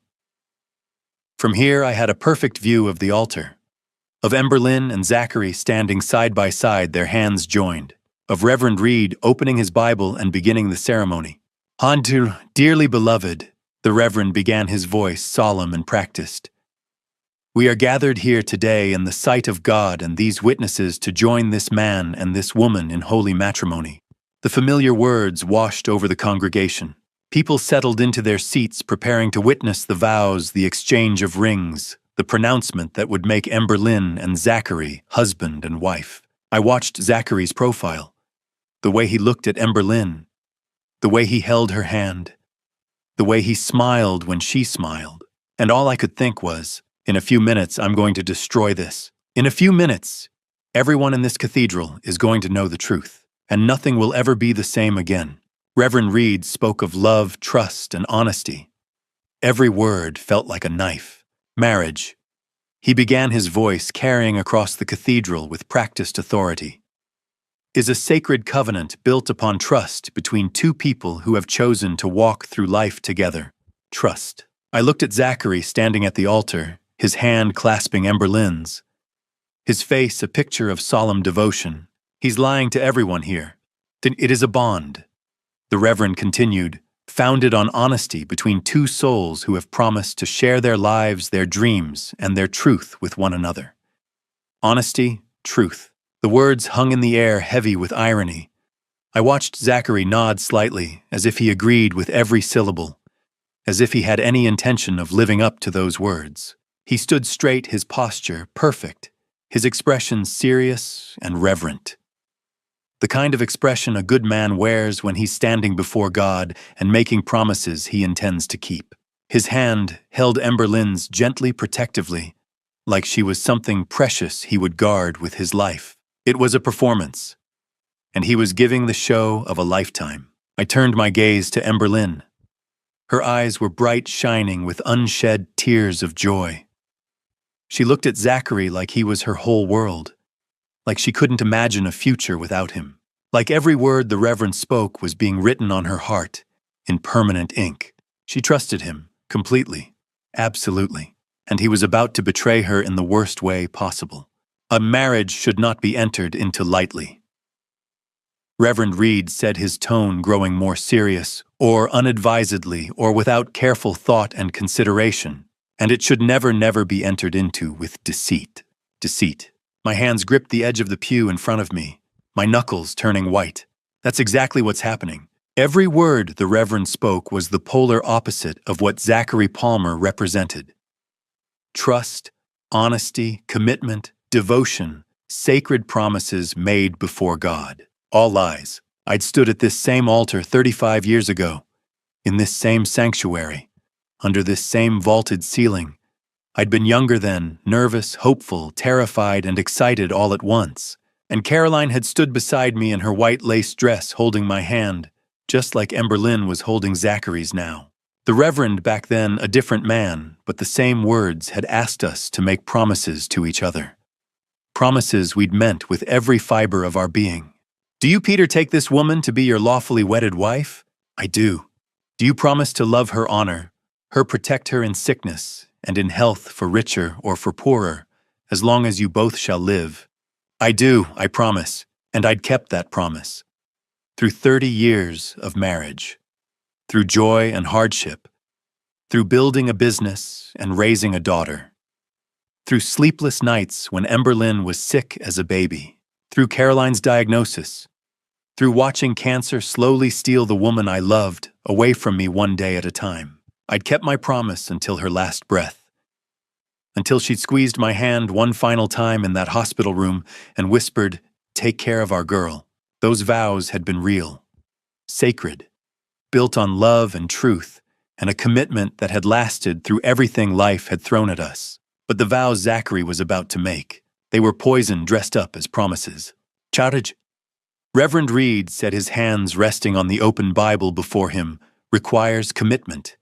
It requires sacrifice. And above all, it requires truth. Truth. The word echoed through the cathedral, bouncing off stone walls that had heard that same word spoken at countless weddings over more than a century. My grip on the pew tightened. I could feel my pulse pounding in my temples, my heart hammering against my ribs. Every muscle in my body was tense, coiled, ready to move. Not yet. Wait. The Reverend paused, his eyes sweeping across the congregation. 200 people sat in those pews, all of them quiet, respectful, waiting for the ceremony to continue, waiting for the moment when Zachary and Emberlynn would exchange rings and become husband and wife. None of them knew. None of them suspected. Before these two young people exchanged their vows, Reverend Reed said, his voice taking on the formal ceremonial tone required by tradition, "I am duty-bound by the laws of this state and the customs of this church to ask." My heart stopped. This was it, the moment every wedding ceremony included. The moment that was supposed to be a formality, a traditional question that no one ever answered. Except today, someone would. "If any person here present," the Reverend continued, his gaze moving slowly across the congregation, "she knows of any legal impediment or lawful reason why these two should not be joined together in holy matrimony." The silence that followed was thick, heavy, oppressive. I could feel 200 pairs of eyes focused on the altar, 200 people holding their breath, waiting for the question to pass unanswered, as it always did. I felt the weight of Caroline's promise pressing down on me. Protect our girl, even when she doesn't understand. especially when she doesn't understand. Let them speak now. My hands gripped the pew so tightly I thought the wood might crack. My legs tensed, preparing to stand, preparing to do what I'd come here to do. This was the moment. The final opportunity to stop this wedding before it became legal and binding. The last chance to save Emberlyn from a man who planned to use her, betray her, and destroy everything we'd built as a family. The last chance to protect my daughter, even if it meant she'd hate me for it. Reverend Reed's final words hung in the air like a challenge. Or forever hold your peace. I stood. The wooden pew creaked beneath me, the sound echoing through the cathedral like a gunshot in the silence. 1 second, 2 seconds, 3 seconds. Every eye in the sanctuary turned toward me. 200 faces, 200 expressions, shifting from peaceful anticipation to confusion to shock. I opened my mouth and spoke the words that would change everything. I object. The cathedral erupted. Gasps rippled through the crowd, like a wave crashing against shore. Voices rose in a sudden cacophony of shock and disbelief. What? Did he just... Oh my God! At the altar, Emberlyn spun around her face, pale, her bouquet trembling in her hands. Dad! Her voice cracked on the word, a mixture of confusion and horror that cut straight through my chest. Zachary's expression flickered just for a split second. I saw it. Pure, unfiltered shock. His mask slipped, revealing the panic beneath. Then just as quickly, he pulled it back into place, schooling his features into bewilderment and concern. Mr. Caldwell. He started, but I didn't let him finish. Reverend Reed stood frozen at the altar, his Bible still open in his hands, his face a picture of stunned disbelief. In all his years of conducting weddings, he'd probably never had anyone actually answer that question. Mr. Caldwell, he said, his voice shaking slightly. This is highly irregular. Are you certain you wish to... I stepped out of the pew and into the center aisle. My legs felt steadier than they had any right to. My voice when I spoke was calm, clear, unwavering. I'm sorry, sweetheart, I said, looking directly at Emberlyn. But this wedding cannot proceed. Dad, what are you doing?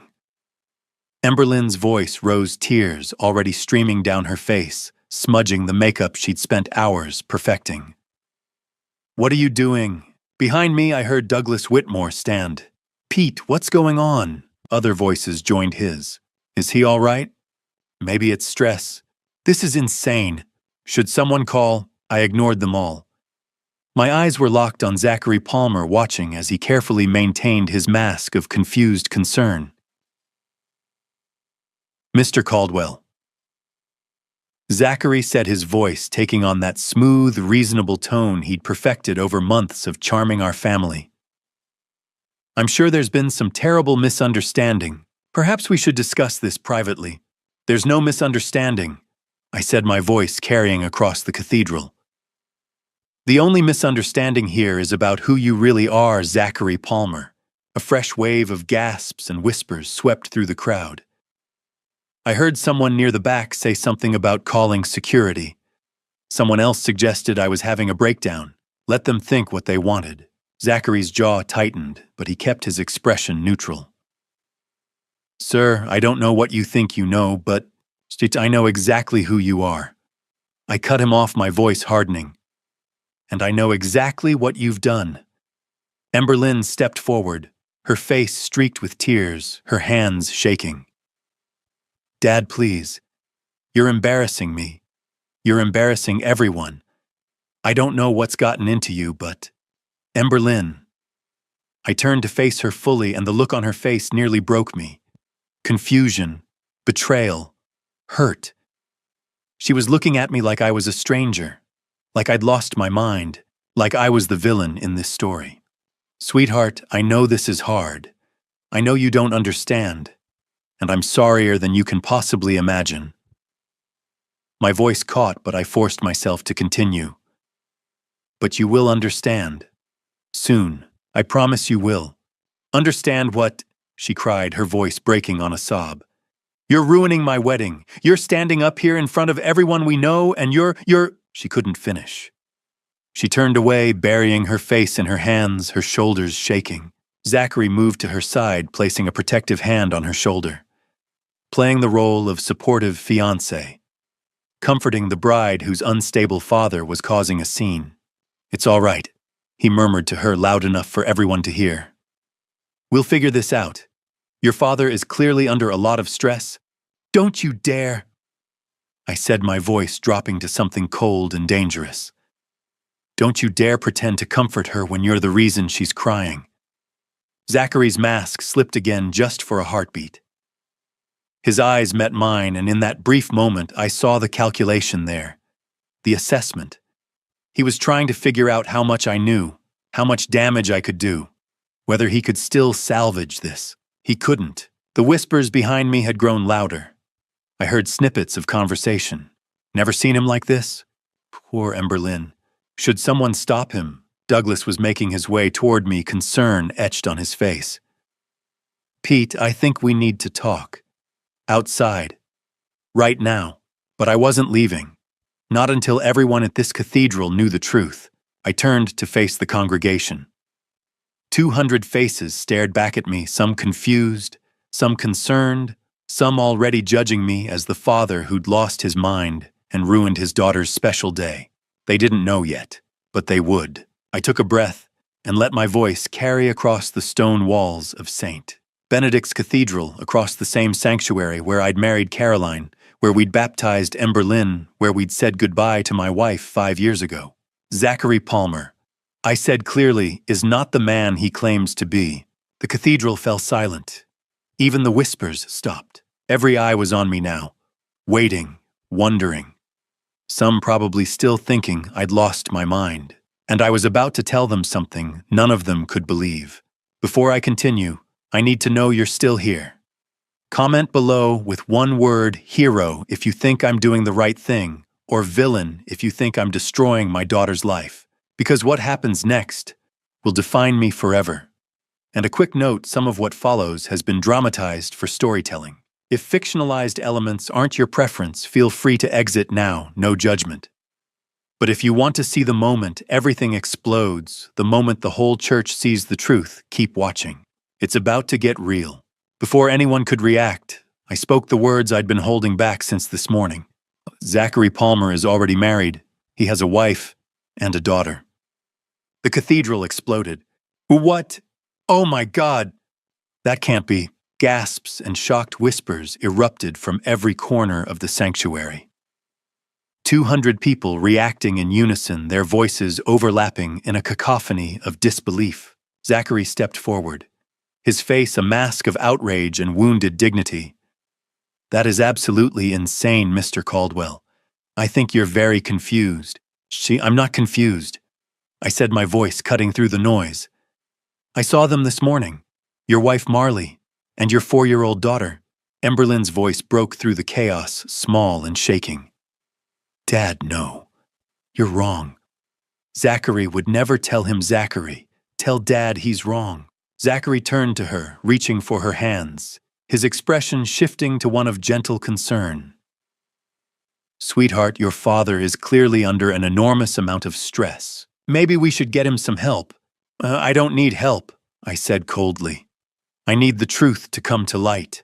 I turned toward the side entrance where Martin stood waiting. Our eyes met across the sanctuary. "Bring them in."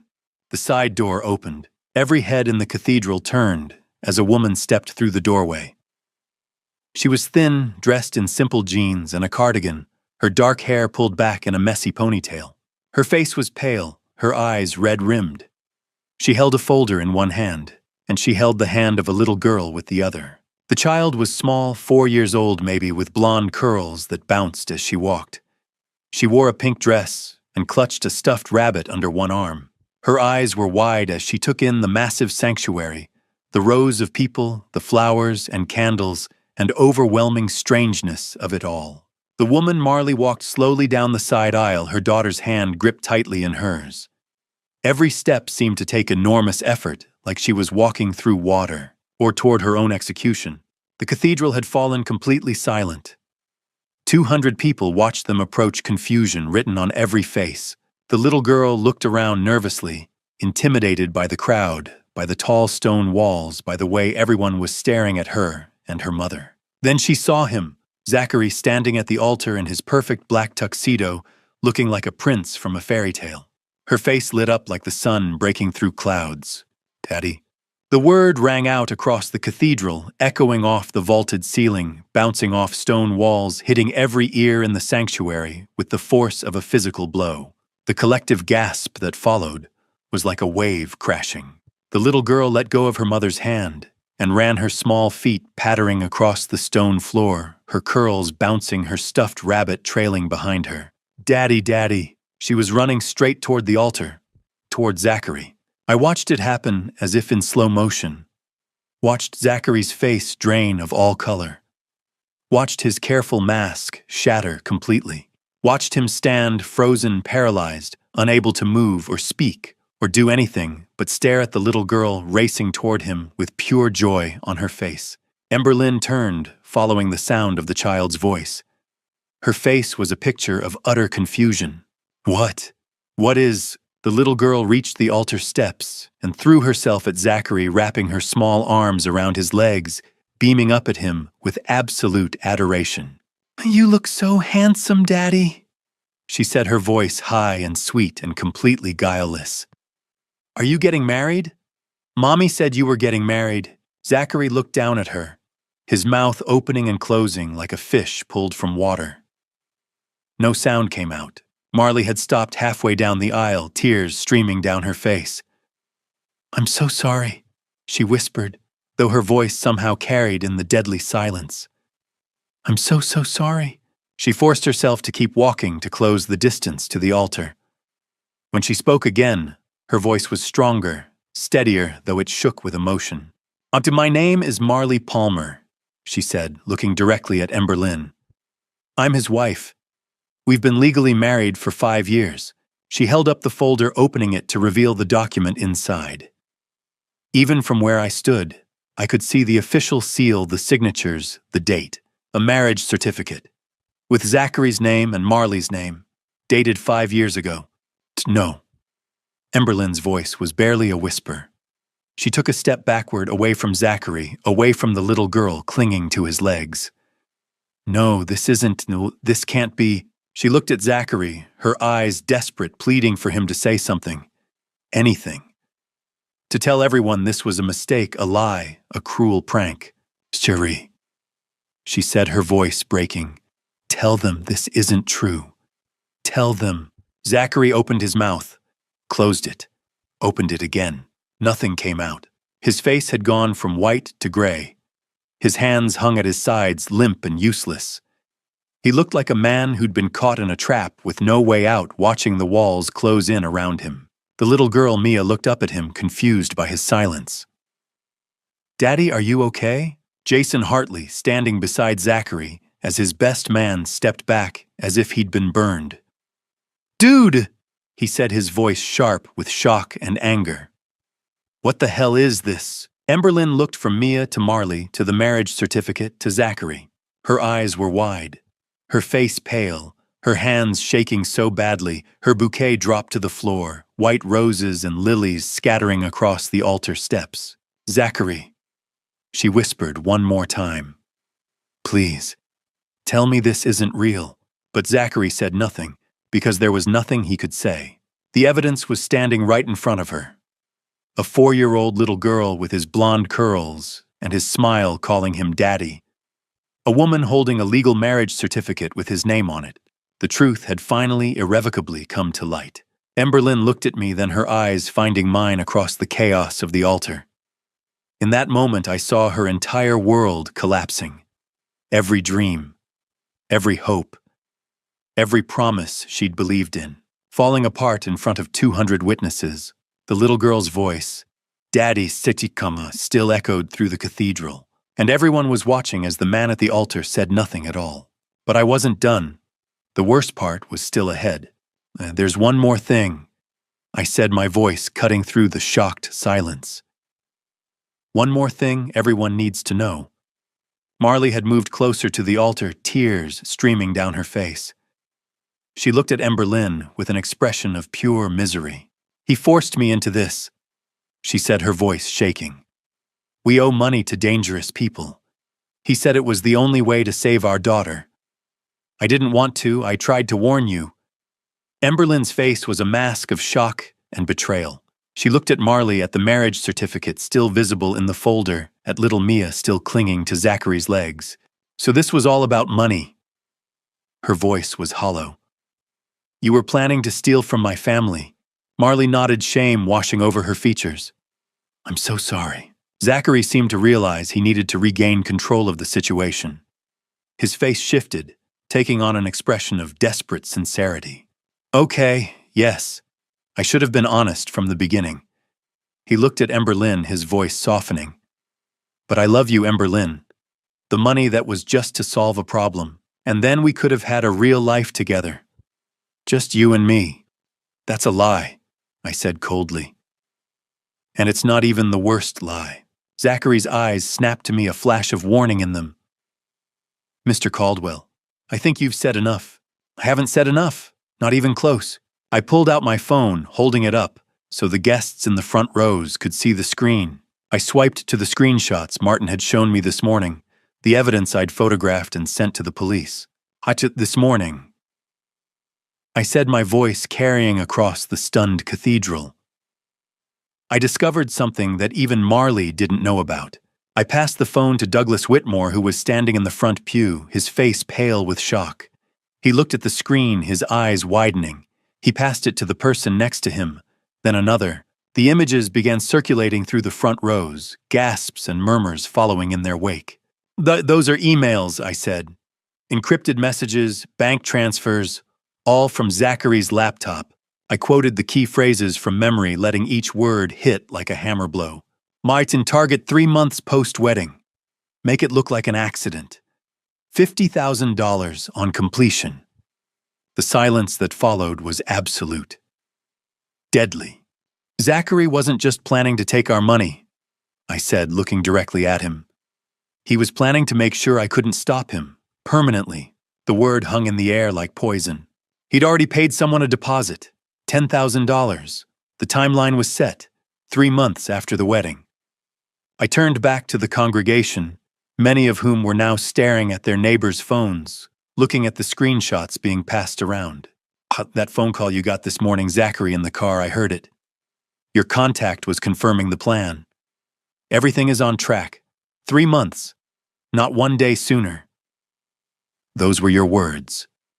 Douglas stood, his face ashen. Pete, are you saying he was planning to... He couldn't finish the sentence, couldn't say the word. Yes, I said. That's exactly what I'm saying. Emberlyn's hand flew to her mouth. She stumbled backward, nearly falling. One of the bridesmaids caught her arm, steadying her. Oh my God, Emberlyn whispered. Oh my God. Dad, he was going to... She looked at me and I saw the moment it all clicked into place. The rushed engagement, the quick wedding, the way Zachary had asked so many questions about my schedule, my routines, my habits. He'd been planning it from the start. You have no proof. Zachary's voice cracked, desperation bleeding through his careful composure. Those could be fake, photoshopped. You're trying to frame me because you never wanted...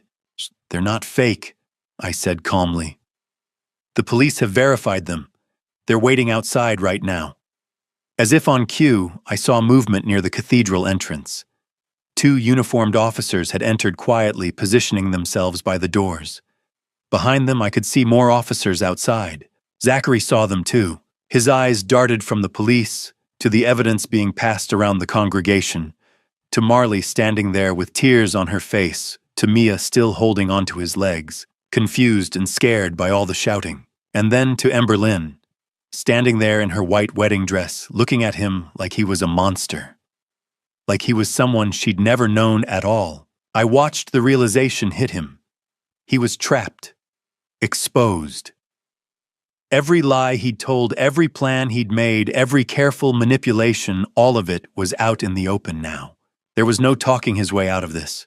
No charming smile or smooth explanation that would make any of this go away. He looked at the police officers by the door, at the evidence in people's hands. At me, standing in the center aisle, the man who'd destroyed everything he'd worked for. His face went from desperate to panicked, to something cold and calculating, and then he ran. He shoved past Mia, who stumbled and fell with a small cry. He pushed past Reverend Reed, who reached out to stop him, but missed. He vaulted over the altar railing with surprising agility, and bolted for the side entrance, the one Martin wasn't guarding. "Stop him!" someone shouted. The police moved, but Zachary had a head start. He crashed through the side door and disappeared into the corridor beyond. The cathedral erupted in chaos. People stood, shouted, pointed. Someone, maybe Jason, tried to go after him, but was held back by an officer. Marley had dropped to her knees, gathering Mia into her arms, both of them crying. And Emberlyn stood frozen at the altar, staring at the spot where Zachary had been standing just seconds ago, where the man she'd been about to marry had been standing, before he'd run like the criminal he was. He didn't make it to the door. The police were already there. Zachary had barely taken 3 steps when 2 uniformed officers emerged from the side corridor, blocking his escape. Their presence was calm, professional, unavoidable. Zachary Palmer. He froze, panic flooding his face. This is a misunderstanding. You're under arrest." The second officer stepped behind him, handcuffs ready. Zachary tried to retreat, but there was nowhere to go. The altar stood behind him. The officers in front. 200 witnesses on every side. Charges include bigamy, fraud, and conspiracy to commit grievous bodily harm, the first officer said, reading his rights in a steady voice. "No, this is insane, I can explain. You'll have the opportunity at the station." The metallic click of the cuffs echoed through the cathedral, impossibly loud in the stunned silence. The officer turned to the congregation. "Anthony Greco has also been apprehended outside. He was attempting to gain entry." Marley, kneeling beside Mia, looked up sharply. "Greco. He's in custody, ma'am. You're safe." Relief crashed over Marley so intensely, it looked like pain. She sank onto a pew, pulling Mia into her arms, sobbing not in grief, but release. The officers led Zachary toward the exit. His movements were stiff, the handcuffs forcing his shoulders back, his tuxedo suddenly looking like a cheap costume. At the aisle, he turned, eyes locking on Emberlyn at the altar. "Emberlyn, please, don't." Her voice was flat, final. Tears streamed down her face, but her expression was stone. "Don't say my name," he faltered, then allowed himself to be led away. The cathedral doors opened to flashing lights outside, then closed with a hollow boom that felt like an ending. Silence swallowed the sanctuary. Then Emberlyn's knees gave way. I moved instantly. Martin was there too. Together we caught her and lowered her to the altar steps. She didn't resist, just stared ahead, her wedding dress pooled around her like something broken. Marley rose slowly and approached, hesitant. "Miss Caldwell, there's something you need to know." Emberlyn looked up, eyes swollen. "Haven't you said enough? I tried to warn you." The words lingered. 3 weeks ago, I sent an anonymous letter to your office. I told you Zachary wasn't who he claimed to be." Emberlyn blinked. "There was a letter. I thought it was a prank. 2 weeks ago, I called you. I reached your assistant. But Zachary came home early. He heard me. He took the phone." Emberlyn's breath caught. "That call. I heard someone say my name." Then it cut off. "He threatened to take Mia if I tried again," Marley said, voice breaking. "Said I'd never see her again." Understanding spread across Emberlyn's face. "You were trying to save me." Marley nodded. "I was terrified, but I couldn't stay silent. I'm sorry." The warnings, Emberlyn whispered, turning to me. "They were real. You couldn't have known," I said softly. She looked around the cathedral at the flowers, the silent guests, the photographer frozen in place. At Mia quietly playing in the corner. Her wedding, gone. But she was alive. Safe. She turned back to me. "You saved me. Even if I hate you for a while. I'll accept that," I said. "As long as you're safe." "I thought I loved him," she whispered, then broke. I held her as she sobbed, just like when she was little. Around us, the cathedral emptied. Douglas passed with a grave nod. Marley gathered Mia and left with an officer pausing once to look back at Emberlyn with regret and hope. Martin stood guard nearby. At last, it was just us. What happens now? Emberlyn asked. We go home, I said. And you heal. She nodded and leaned into me. Justice had been served, and my daughter finally understood why. 6 months later, I sat in my home office as afternoon light filtered through the windows. On my desk was a photograph of Emberlyn taken just last week. She was smiling, not the same carefree smile she'd had before that November morning, but a real one that reached her eyes. I leaned back and thought about everything that had happened since the day at St. Benedict's Cathedral. Zachary Palmer had been sentenced to 25 years in prison, 5 for bigamy, 10 for fraud, and 15 for conspiracy to commit grievous harm. The sentences ran concurrently, but even with good behavior, he wouldn't see freedom for decades. Anthony Greco had been arrested outside the cathedral that same morning. The charges against him were extensive racketeering, extortion, loan sharking, and conspiracy to commit murder. He received 30 years. Authorities had been building a case against him for months, and our evidence finished it. Marley Palmer was granted immunity on most charges in exchange for her testimony. She received probation and a suspended sentence. The judge acknowledged she'd been coerced by threats against her daughter. She had tried to warn Emberlyn. She'd done what she could. I paid off Mia's medical debt, all $95,000. I helped Marley relocate outside the city and set up a trust fund for Mia's education and health care. Caroline would have done the same. That little girl was innocent. Marley cried when I told her. She'd expected judgment, not mercy. The first month after the wedding was the hardest. Emberlyn barely spoke to me. She was angry at Zachary, at the world, and at me for destroying her wedding day. She couldn't understand why I hadn't told her privately. I let her be angry. By the second month, she began therapy with a trauma specialist. Slowly, she processed the truth. By the third month, she understood why I'd done what I did. If I'd warned her quietly, she might not have believed me. Now, 6 months later, she was stronger, wiser, not broken. There was a knock on my door. Come in, I said. Emberlyn stepped inside, wearing jeans and a sweater, her hair in a ponytail. She looked healthy. She looked like herself. Hey, Dad, I'm always happy to see you. How was your day? She sat across from me. I met Marley and Mia for coffee. I was surprised. You did? Yeah. Mia's doing really well. She still talks about the pretty church sometimes. Marley started a new job. She's trying. We sat quietly for a moment. I need to say something, Emberlyn said. Okay. Thank you for saving me. Even though I hated you at first, you had every right to. I was angry because you were right, she said softly. And I didn't want to admit I'd been so blind. You weren't blind. You were in love. Her eyes filled with tears. I keep thinking about Mom. She'd be proud of you. Emberlyn smiled faintly. I'm learning how to trust again. Slowly. Take all the time you need. I'm thinking about going back to school, she said. Psychology. To help people like me. You'd be wonderful at that. We talked a little longer about the future. Then Martin appeared at the door. Oh, I didn't realize Miss Emberlyn was here. Emberlyn hugged him. Thank you. After she left, I looked at Caroline's photograph on the shelf. We did it, I whispered. She's going to be okay. Outside city lights began to glow. Life wasn't perfect, but it was honest, and that was enough. And to you listening to this family story, remember, this God gives us instincts for a reason. When I first felt something was wrong with Zachary, I believe God was whispering to my heart. I ignored it because I wanted Emberlyn to be happy. But God doesn't whisper warnings so we can ignore them. He whispers so we can protect the ones we love. Trust those instincts. They might just save a life. Looking back on this family story, I see my mistakes clearly. I waited too long.